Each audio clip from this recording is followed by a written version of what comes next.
TVA is a participatory arts organisation based in Middlesbrough, working across the whole Tees Valley. And participatory means that people participate in the activities that we deliver. Our strapline is the art of changing lives, and that's what we set out to do. We believe that by taking part in creativity, through enjoying themselves, learning skills, turning up and working together, people can actually move on to change their lives. We've been delivering all kinds of creative projects with all kinds of people for many years here in the Tees Valley, but a particular sector that's been very important to us is that of diversity, and particularly working with people who are newly arrived. Gladstone said of Middlesbrough that Middlesbrough was the youngest child of the Industrial Revolution. And that youngest child grew up very quickly in the 19th century, attracting people from all over the British Isles who were seeking work in what was a sort of gold rush, in our case, an iron rush. These people came and worked very hard to make our community. There were difficulties, but they integrated. What we have today is a continuation of that search for work, for integration.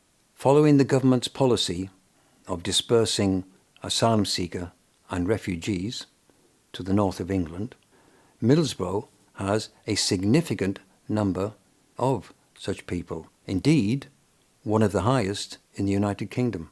In this context, Tees Valley Arts work in promoting diversity and community cohesion is of vital importance. We have a change in our population. We have new people arriving who come from all kinds of backgrounds, come from all kinds of different countries, often from conflicts, and they end up on Teesside. Since I joined Tees Valley Art, I met Tees Valley Creative Women Group, and we start to work hard to create a lot of nice, good, useful projects. And I can remember one of these projects, it was the Good Friday in 2014. It was a good, really good experience for me to be with Tees Valley Art Creative Women there in BBC.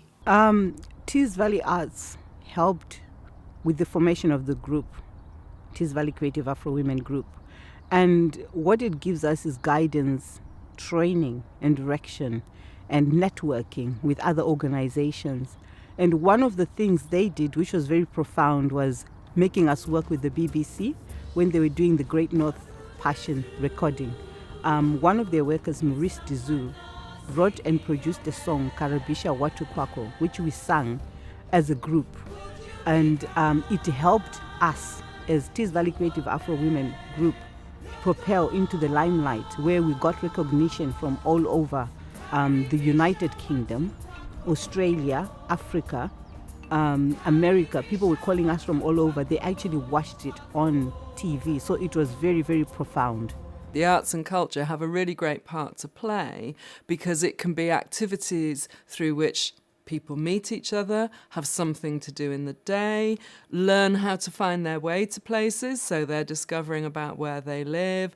They innately learn something about how the society that they now find themselves in works, who does what, who thinks what, the range of opinions. They meet all kinds of different people, including people maybe in a similar situation to them, but from different backgrounds, facing different issues.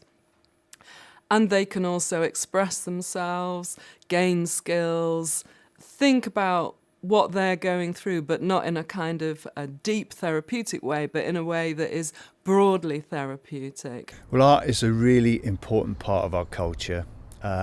It's important for everybody, local people as well as incomers. So when asylum seekers come here and they have some sort of artistic talent, then it's good to get them to practice that. There's no other organisation that can help with that, really.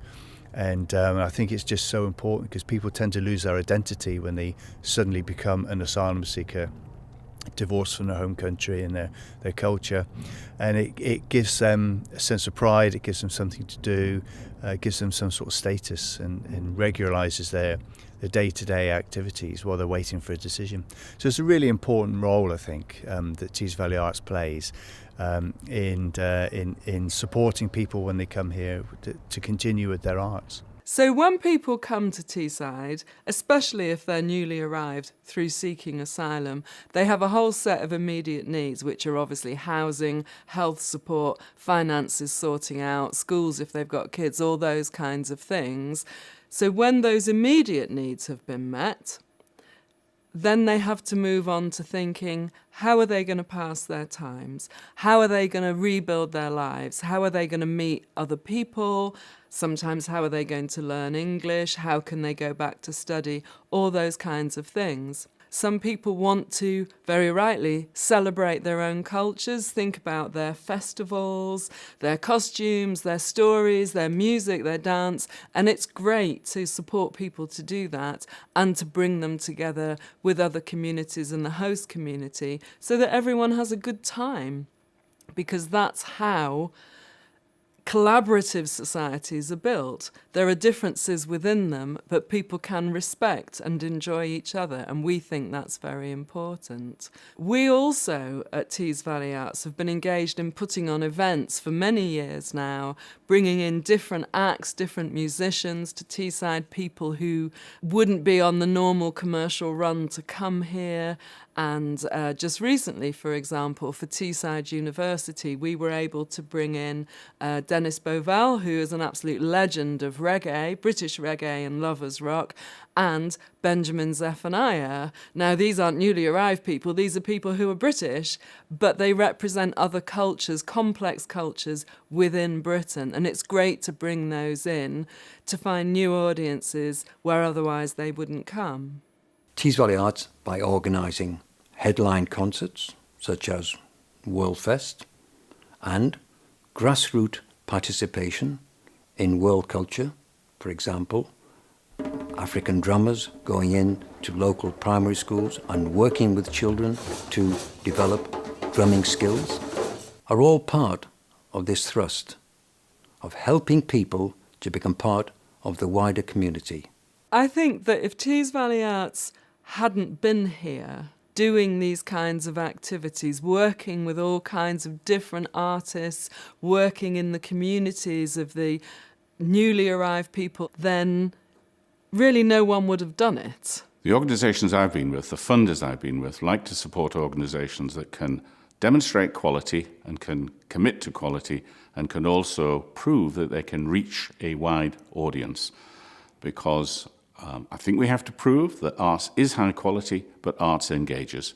And I think Tees Valley Arts has demonstrated over a considerable period of time in its current form and previously as Cleveland Arts that it can do exactly that.